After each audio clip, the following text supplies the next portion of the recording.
Hi guys, it's Tarkan back with another video. How's everyone doing out there? I hope you're doing great. I'm doing great.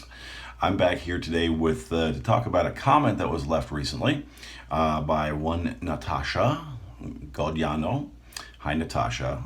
I know Natasha from some past coaching, and she has an interesting question and some interesting points that come out of her comment that I thought I would talk about too, because this is one of those great comments that I love to read where I see different layers of things going on, and I always find those are very interesting ones to talk about. So I'm going to talk about this one today, and I'll give you guys a little bit of a background story with Natasha, if you don't mind. And I know you have discussed this in the Facebook group and also in some other comments you've left on my videos, so I don't think it's anything particularly, there's nothing secretive about it really.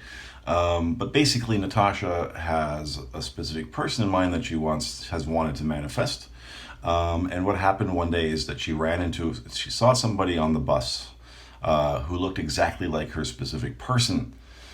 So this was this guy's doppelganger, and she had wondered, well, is it a sign of him coming, or what's going on with this? But then at one point she decided that she wanted to manifest this doppelganger, right? And maybe it was a little bit of just let me see if I can do it involved, right? And I think what happened was, and then correct me if I'm wrong, Natasha, you can correct me in the comments if I'm wrong about this, but I believe, if I remember correctly, that you kind of just said, okay, well, let me see if I can manifest this guy I saw on the bus, complete stranger, and you didn't talk to him, and there wasn't any initial exchange of information, but then you saw him on Bumble, right, which I guess is a dating site, and you guys matched. You matched on Bumble, and then you were in contact with each other, and it was the same guy from the bus. So that's a really good, interesting point right there. I mean, look how easy it was for you to manifest this guy that you really just saw on the bus one day, and then you kind of went along your merry way and you thought, I'd like to manifest that guy into my life, see what happens. And boom, what happened? You managed to do it. And I think this is a great demonstration of just how easy it is to do that, and how sometimes that's just really how your manifestations will work out when you approach them with a light touch, right? When you kind of like, hey, that would be cool, but I don't need it. And perhaps it was easy for you to manifest the doppelganger because you were still thinking about your SP and making your SP more important than the doppelganger, and so the doppelganger was able to manifest very easily. But again, here's a lesson to pay attention to. If you approach your SP with the same light touch and the same kind of like, yeah, it would be cool if I had my specific person back in my life, but I don't really need it right now. Or it's also cool if it doesn't happen. That's when your manifestations are going to happen like that, instantaneously, right? So that's an important lesson here to talk about. And I actually wanted to tell your story around this a little bit so that the viewers, of course, have some background and understand what we're talking about. But also to point that out, just allow this to be a lesson to demonstrate how easily you can manifest something seemingly impossible. And you guys always have these questions. What if my person is living in Mongolia and I'm over here in France or whatever? It seems impossible, right? No, none of it is impossible. If you can manifest a guy that you saw on the bus one day and you have no contact information for him, and then boom, you match on Bumble, and you end up having a couple dates or something, then there you go. That shows you right there just how easy it is to manifest across distances, across seeming barriers and obstacles. It doesn't really matter as long as you align with it and as long as you approach it with a light touch, all right? So let me get into her comment here. Tarkan, I have a question for another video. Well, here you are. Here we are, making a video. You know my situation regarding my SP and his doppelganger, and I just explained that to you guys. So I met the doppelganger as we matched on Bumble. Visited his place, yada, yada, yada. I like yada, yada, yada. It's sort of like, okay, well, that stuff isn't so important. But now into the stuff that's about the resistance and the negative stuff. That's the more important stuff I want to talk about. Well, you should be talking about the yada, yada, yada stuff, and not so much about the stuff that you're making more important, which is the stuff where things don't seem to be working out. You want to give that more airtime than the yada, yada, yada stuff, right? It's sort of like that. It's a demonstration of an attitude that's at work here, right? That's why I'm pointing that out. It's a bit humorous, but there's also something else going on there. Why is the good stuff yada, yada, yada? Why do you dismiss it so easily instead of looking at that and going, wait a minute, let me talk about that part. Let me talk about the part where I totally manifested this guy that I met on the bus, a scenario that would seem impossible or at the very least highly unlikely, highly improbable that it would happen. But that's just yada, yada, yada. Let's talk about where the horrible stuff happened, okay? So, again, priorities in terms of where you put your focus, where you put your energy, all right? Put your energy, prioritize your focus, and put it into the things that make you feel good. Put it into thinking and talking about and listing out your successes and not your seeming apparent failures, all right? Which aren't really failures at all. But okay, so you guys texted a little bit after getting together and visiting his place. You say, I asked the universe for a sign if he liked me. And he unmatched me on Bumble. So, and you say, I cried, but then realized we have each other's phone numbers and I know he will be back. Okay, so you managed to turn it around in that moment, which is good. And took your focus off of what seemed to be a bad sign from the universe or a sign that he didn't like you, which appeared to be, and I say appeared because that's not really what happened there, but I'll explain that in a minute. But it's good that you turn it around because, that's a good thing to do. Again, that's a pattern interrupt. That's where you kind of go, oh, he unmatched me. This is horrible and I feel terrible about it. But you know what? It's cool. I got his number. We have each other's number. I'm sure we can turn this around. It'll be fine. See, that's how you begin to make that shift. That's how you begin to practice shifting away from your negative thinking and your doubtful thinking and your fearful thinking before it gains momentum, right? You want to interrupt that pattern right dead in its tracks. And of course, in order to do that, you have to become much more aware of where your inner state is. You have to learn to start paying attention to that. Where your focus is at, where your inner state is at throughout the course of your day, of your waking hours, because most people just let that kind of stuff run in the background on default. All right, so good for you on that, on turning that around in terms of your thinking and not allowing that to gain so much momentum. But I want to stop and say something about the asking for the sign and then noticing him unfriending you or unmatching you on Bumble. Okay, first of all, if you're asking for a sign, Natasha, and for anyone out there doing this, all right, there has to be an understanding of what is behind the motivation for asking for a sign, all right? Now, I've said this in terms of, I've explained this before in terms of how to interpret signs, but now when you're taking an action, like I'm asking the universe for a sign, what is your primary focus and energetic motivation behind doing that? Now, if you're doing it from the perspective of, hey, it would be cool to get a sign, right? I don't really have any doubt in this situation in terms of, I think he likes me. I mean, I've been to his house. He texted me. We matched on Bumble. Now, I haven't used Bumble, but if it's anything like Tinder, I think you have to match to each other. So at some point, he must have made a decision that he liked you, that he saw your picture and he wanted to get to know you, right? And you guys exchanged text messages and you'd been to his house and there had been texting afterwards. So there was clearly all this evidence, if that's what you needed to have, already happening and going on that showed you that he was interested and that he liked you. But then you introduced some doubt thoughts. And from your place of doubting, from your place of being fearful and worried that, hey, maybe he won't like me anymore all of a sudden for some strange reason, right? Because you're allowing your monkey mind to override your higher mind, all right? And the monkey mind's always going to go, but what if this? Yeah, but what if that? Okay, that's cool, but what about if this happens? Your monkey mind is always going to do that kind of shit, okay? You have to learn to put it in a closet and close the door, and it's going to sound like those peanut characters, rah, rah, rah, rah. That's where you want your monkey mind to be, all right? At this point, it's not going to help you to sit around and worry all of a sudden. You're going to have doubt thoughts being introduced, and of course, what happens is that you're asking the universe for a sign from your place of being fearful and doubtful, from your place of insecurity. Now, so what happened was he unmatched you on Bumble, or you noticed that he unmatched you on Bumble. Of course, all kinds of, again, I don't know how Bumble works, but all kinds of things could have happened. Maybe he just left Bumble, Maybe he liked you so much he decided, hey, I wanted to see this girl some more, so I don't need to keep my profile up on Bumble because I don't really want to meet anyone else right now. She's pretty cool, so I want to actually hang out with her some more. I mean, consider that as a possibility. Why isn't that as much of a possibility as he doesn't like you anymore all of a sudden inexplicably, all right? But what I want to say is that this is not this didn't happen as a way of the universe telling you, well, here's a sign that he doesn't like you. Okay, that's not really how this stuff works, because you asked for a sign from a place of being insecure and worried and doubtful and fearful about the situation. What if he doesn't like me anymore?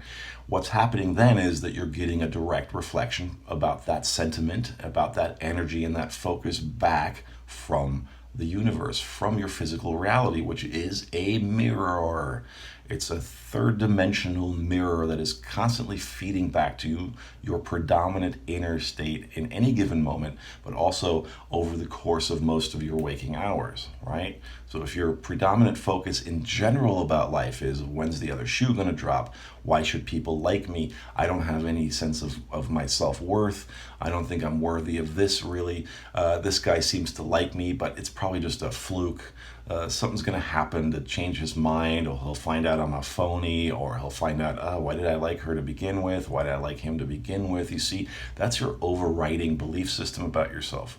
So that's why it's important to work on your inner love, on your self-acceptance, your self-appreciation, your self-love. That's why that's so important, you see. Because if you can manifest things, cool things like the doppelganger from the bus, and that's a cool manifestation.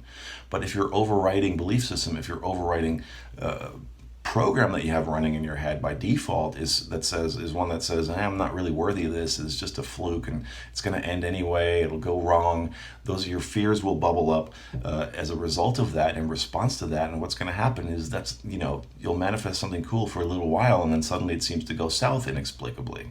Right? And that's probably the situation that happened with your specific person, with your ex, and for all you guys out there dealing with this, okay? So understand that it has to be about working on yourself and overriding those old belief systems, that old belief system. Remember what a belief is. What's a belief really? It's a chronic thought. It's a thing you think chronically over and over and over and over again until your mind accepts it as truth. But it's no more truth than any other possibility or any other thing that you really have no evidence for. But of course what happens is we kind of get looped into this thing where we then, as we think this thing more chronically, we accept it as truth in our minds. And then of course, the sort of paradox, I don't know if it's a paradox, but the thing that starts to happen is that it begins to become reflected back to us through our physical environment, the mirror of our third dimensional reality, and then we see that as evidence that we're right about that thought that we've been practicing in our minds. I'm not good enough, I'm unworthy, which then causes manifestations to bounce back to us, to reflect back to us in response to that type of thinking, which then we allow those manifestations to serve as evidence to reinforce that thinking even more. So then we go, see, I was right about that. See, I was thinking I wasn't worthy. I was thinking things don't work out for me. Then something doesn't work out for you. Or someone treats you in a way that lets you think that you're unworthy. And you go, oh, see, I knew it. Boom, evidence. But see, that's not necessarily what's happening. You're just reinforcing that over and over and over again. You created that pattern of thinking. And now you understand how you did it and how it works. And now it's your responsibility to create a better pattern of thinking. You don't have to uncreate that pattern of thinking. You don't have to uncreate that habit of thinking. You just start introducing a better, more productive, more self-loving, more self-compassionate, more empowering pattern of thinking, you see? And you practice that one instead of the old one until that becomes your belief instead. Best way to get rid of a bad habit is to just start practicing and introducing a new habit, a better habit, okay? It's not like if you're a smoker, you don't just suddenly become, what's the thing I'm trying to say? You don't stop. It's not that you stop smoking. It's that you practice being a non-smoker. It's a new habit. You had the habit of smoking cigarettes. Now you don't want to smoke cigarettes. So now you practice the habit of not smoking cigarettes. You see what I'm saying? If that makes sense. That usually makes sense in my head. All right, anyway. So I want you to be aware of that fact. I wanted to stop the comment right there and talk about that for a minute because it was an important thing to touch on. It isn't that you asked the universe for a sign if he liked you and then he unmatched you on Bumble, and that now is a sign from the universe saying, nah, he doesn't like you. Nah. It doesn't work that way, okay? Because you asked for a sign from a place of feeling a little bit desperate, from a place of feeling insecure, right? Fearful and doubtful and worried about the situation. What if he doesn't like me anymore? Now that's what's coming reflected back to you, okay? Now if you had a different approach about it, like, hey, I think this is going to be cool if this guy likes me. He seems to like me. I have no reason to believe that he doesn't. But even if he doesn't, that's okay. But hey, I'd kind of like to see if he does or not. That'd be kind of cool to find out. Let me see if there's like show me that he likes me, from a sort of a playful place. Do you see what I'm saying? You're taking a light touch and you're being playful about it. You're not going to be destroyed if some other thing comes back, or if you don't get a sign, which, by the way, not receiving a sign is never a sign of the opposite thing that you're asking about, okay? It doesn't really mean anything. None of it really means anything except for the meaning that you apply to it anyway, okay? It's inherently meaningless, all of these things. But you're the one that puts the meaning on it. So, be more playful about things like this, and be aware of your motivation behind things like asking the universe for a sign about something, because it seems in all likelihood that you were worried, and then you had a very strong emotional response. You cried, which tells me that indeed you were very worried and kind of stressed about whether this guy likes you or not. And again, honey, this is the same kind of pattern you're having with your specific person. It's the same thing. It has to come back towards accepting yourself and doing the work on yourself to build up your confidence, to build up your belief in yourself, to build up your ideas of your own worthiness, because you're still looking for these other people outside of you and circumstances outside of you to reinforce, to give you permission to feel good about yourself. And whenever you chase that in that way, it's never going to be satisfying. It's always going to end up distressing you, because you're not understanding that the power of that thing lies within you. That's where you have to turn it.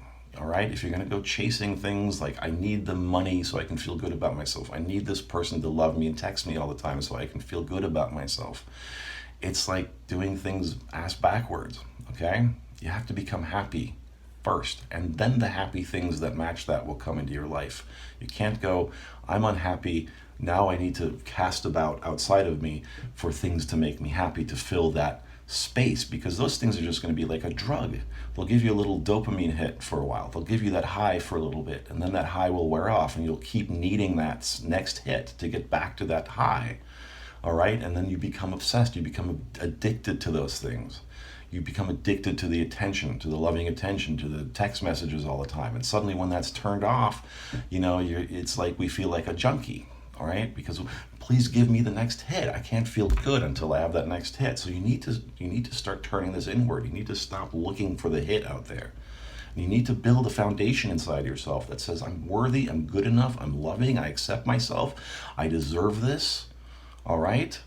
And whether these things happen or not are a direct result of how I'm thinking about myself, what I'm believing about myself on the inside predominantly. That's where you do the work, okay?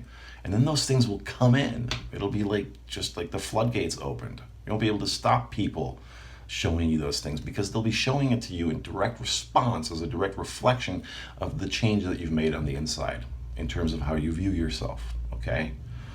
So don't let this thing destroy you in terms of, hey, I got the opposite sign of what I was asking for. What you got was a direct reflection of your inner state at that moment. And it was a fearful, doubtful state. All right? So that's what you got. So the only thing you need to do at that point is turn it around and start believing in yourself again. Take a light touch approach.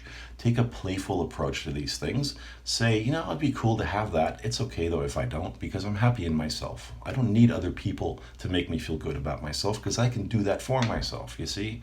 Now you've taken your power back, and now things can begin to flow again. You'll see. All right, so after all that, let me continue, because there's an actual question in this comment that seems unrelated. It's not really unrelated, but it's a whole other thing too. Anyway, so I would like to know, she says, and I'm sure others would like to know, I'm sure you're right about that, what if I want a relationship with a doppelganger, but know that my end is a loving, committed marriage and a life and family with my specific person? Is that confusing the universe? Well, if the universe is confused, again, since it's only reflecting back to you your predominant state, then that means you're confused, okay?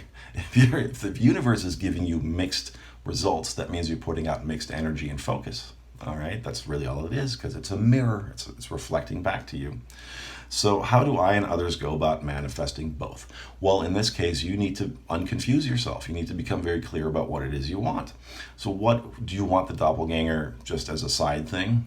Do you want a more involved, committed relationship with him and with your specific person? It's not out of the realm of possibility. As I've spoken about in some previous videos, I have lived a polyamorous lifestyle.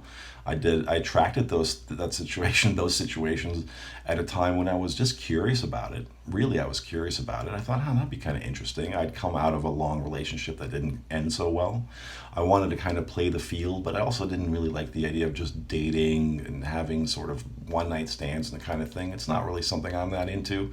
So I like the idea of having relationships, but I also like the idea of being free at the same time. So what happened was, I began to meet people and attract people who were living this polyamorous lifestyle, who then began to show interest for me and involve me in it and would talk to me about it. I kept bumping into the same people when I'd go out on weekends, and I started to say, I feel like I'm being nudged in a certain direction, or at the very least, I'm going to follow this path in a playful manner with a light touch and just see what happens. And I ended up having some great experiences and also not so great experiences, which then, of course, allowed me to formulate new desires out of those challenging experiences. And then the ones that were awesome, having to do with that, taught me things about myself, what I was capable of, what I was capable of creating and attracting in my life, that I had much more personal power than I thought I did, right? So you want to really be clear. And this is where, see, I like this comment because there's a couple of themes coming up here. There's like self-love and all that, and there's sort of the focus and what you're putting out to the universe, what's being reflected back to you. But then there's also the idea, and I stress this all the time, and it's extremely important, of becoming very clear about what it is you really want. So now you've got these two guys that you kind of want. But are you being very clear in your head, or do you really have an understanding of what it... Now, you may know what you're looking for with your specific person. You said it right here. You want a loving, committed marriage and a life with him. What does that mean, committed? Like, as in committed and open? Committed and polyamorous? In other words, would he be your primary partner? Right? Because that's a thing that happens in the polyamorous community. Lots of people are married, or they cohabitate, or they have a primary partner and then they date other people outside of that relationship, and everyone's on board and all this kind of stuff. But really, there tends to be sort of a primary and then a secondary, or a paramour, right?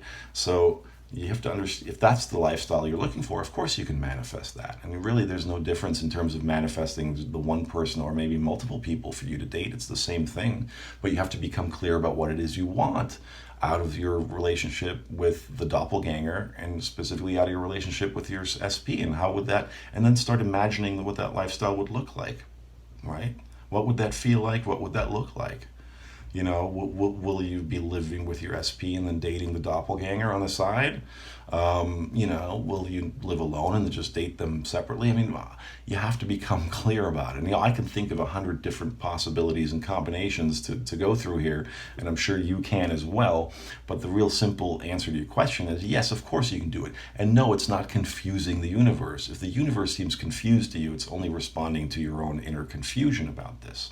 So again, one good way to really get clarity about what you want, specifically why you want what you want, all right, there's the what, and then there's the why, which is really the part that we need to figure out. The how and the when something happens, that's up to the universe, right? That's the part we usually try to figure out with our mind, but that's when we trip ourselves up, because our monkey mind isn't designed to do that part.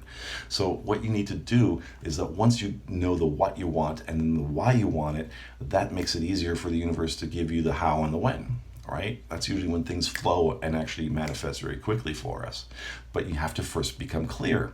So the what, of course, is, hey, I want this relationship with my SP, and I also want to date the doppelganger. Okay, well, now let's move to the why.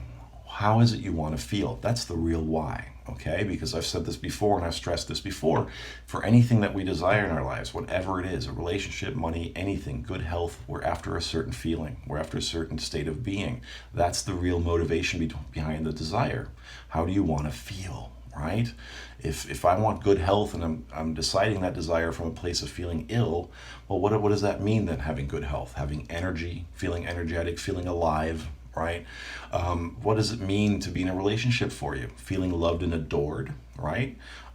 Feeling a sense of security. If you say, hey, I want the house and the family and the committed relationship, that might mean what I really am after is a feeling of security. And I've made this relationship and this desire a symbol of that in my mind.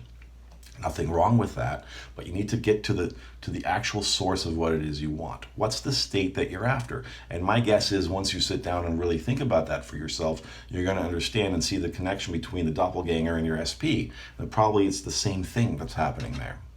All right. And one way to get a clue is, how do they both make you feel when you spend time with them? And now you've spent some time with the doppelganger. I don't know at this point how long it's been since you've been in touch with your specific person, or if you are, but begin to see about, well, what is it? Why do I like spending time with him? How does he make me feel when I spend time with him? Does he say things to me that make me feel adored and loved? Does he make me feel secure? Is he like a tall, strong guy that makes me feel safe when I walk down the street with him? So maybe it's security that I'm after. I mean, you need to kind of peel away the onion layers and get to the root and the core, the center, get to the bulb of what it is you really want. And then once you figure that out, you won't be so confused anymore. Then you can approach it the same way. Then you begin to go towards the end of that, the end result, the feeling as if it's already accomplished, is you feeling already the way that you've decided you want to feel as a result of being in these relationships. So if it's security that you're after, you go about feeling security and looking for security where it already exists in your life right now, and feeling it and thinking about it and talking about it as much as possible. If it's a matter of feeling adored and loved that you're after, feeling appreciated that you're after, then that's what you focus on, okay? You don't have to make it that specific about them, but get yourself into the feeling state of that. I'm already loved and adored. Now, what's a great way to feel loved and adored? I know what you're going to say. You know what I'm going to say. Start by loving and adoring yourself, okay? Best way to receive love is to give love. And if you have no one to give love to right now, well, guess what? You always have someone to give love to. Boom, you, here, right here, okay? That's where you start. So, become clear about what it is you want exactly. How does that play out in your mind? Play with some scenarios. What if you were to date these two guys at the same time? How would that work out for you? How would it work out in a perfect way in your mind? Imagine some scenarios and play around with them. You can go, okay, I'm imagining this scenario. Well, that doesn't seem so right. That seems a little problematic. Okay, then switch up the scene in your head. See how this one feels. Okay, play around with this a little while. Again, be playful. Take a light approach, okay? You don't need any of this. You want this. That's a very different sentiment, all right? When you want it, then you can allow yourself to be playful with it, take a light approach with it. And when you do, things are much easier to figure out, and things are much easier to manifest, bring about, all right? So I hope that answers your question. And anyone else out there who had questions about this particular topic, if you're watching me and you haven't subscribed yet, then please go and punish yourself. No. Please hit the subscribe button right now. If you are interested in coaching, you'll find a link for that down below in the box. Also in the box, if you want to join the Facebook group and you meet awesome people like Natasha and others, and you can discuss topics like this amongst each other, and it looks like it's been a fun time over there. I don't involve myself too much in the Facebook group because I want that to be for you guys. I don't want to be like I check in every now and then, but the best way to really get my attention is through email or the comments section here on YouTube. But I want the Facebook group to be, so you have other people, you have some peers around for you guys. Because sometimes going down this road can feel a little isolating, especially if you live in a place where you don't have a lot of people around you that are kind of like-minded, or maybe people in your family or your circle of friends that are very like-minded. It can feel a bit like you're out there on a limb, kind of doing this stuff on your own, flailing around. And it's nice to be in a group, to go find your tribe and see that there are others who are dealing with the same things you are, okay? So that's a good place to go if you want to go meet like-minded people. The Facebook group, that's down below. And I'm constantly approving people every day, so I'll approve you every morning I get up. I hit that button. So do that, and And also, if you want to leave me a tip, thanks to all of you leaving me donations and tips, you can do that. There's a little tip jar down below. There's a PayPal link and a Cash App link, and you can do that there. Okay, guys? So thanks for the question, Natasha. I hope that answered that for you. And thanks for watching, everybody. And until next time, I'm Tarkan. Happy manifesting. Bye-bye.